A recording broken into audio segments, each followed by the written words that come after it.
A man once believed to be a pivotal witness in the murder trial of former Bafana Bafana captain Senzo Mayiwa has come forward to distance himself from the state's narrative, and in doing so has lobbed a grenade into one of the South Africa's most high-profile criminal cases. Absalom Zungu, who the state claims provided critical information that led to the arrest of the accused, Moses Sibiya, accused number 1, and Bongani Ndanzi, accused number 2, has now filed a damning affidavit at the Newcastle police station.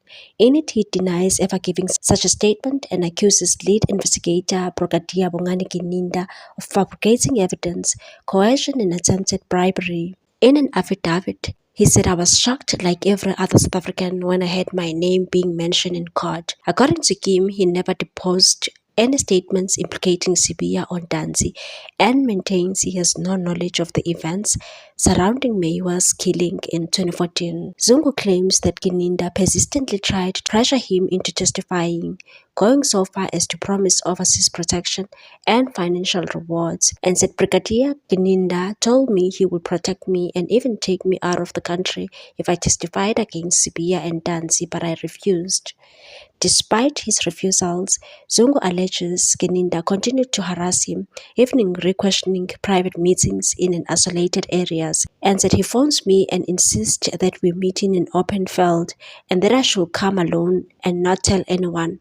I kept saying no because I fear for my life. This testimony directly contradicts the state's position. Brigadier Gininda has repeatedly told the Pretoria High Court that Zungu's information relayed through his son, Police Officer Skhumbuzo Zungu, was instrumental in identifying the suspects.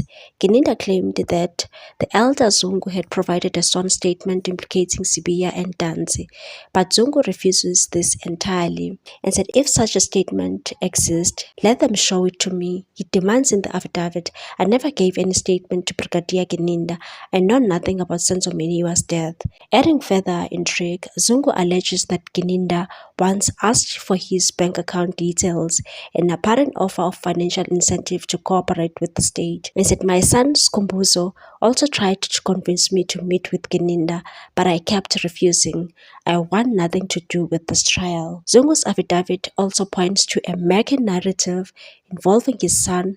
He recounts that Skhumbuzo told him about an encounter with the accused, not his own, during which he allegedly handed over a firearm and car keys at Gauteng Hostel. According to Zungu, his son later returned, changed clothes and placed multiple firearms on table.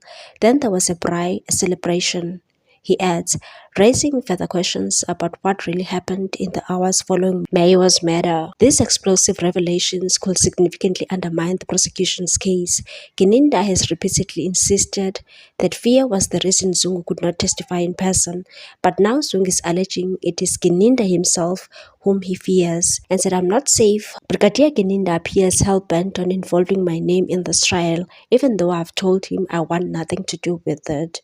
With Zungu's public disavowal of any connection to the case, legal analysts suggest that state may face renewed scrutiny over the credibility of its evidence and investigative processes. As the Mayiwa trial continues, already marred by years of delays, public frustration, and allegations of cover-ups, this latest twist adds yet another layer to what has become one of the most controversial criminal cases in South Africa's democratic era. Senzo Mayiwa was shot and killed in October 2014 while visiting the home of his then-girlfriend Singa Kelly Khumalo after years of stalled investigations and accusations of political interference. 5 men were eventually arrested. The trial continues in the Pretoria High Court. What's your take on this one, people? Thanks for watching. Please subscribe for more news.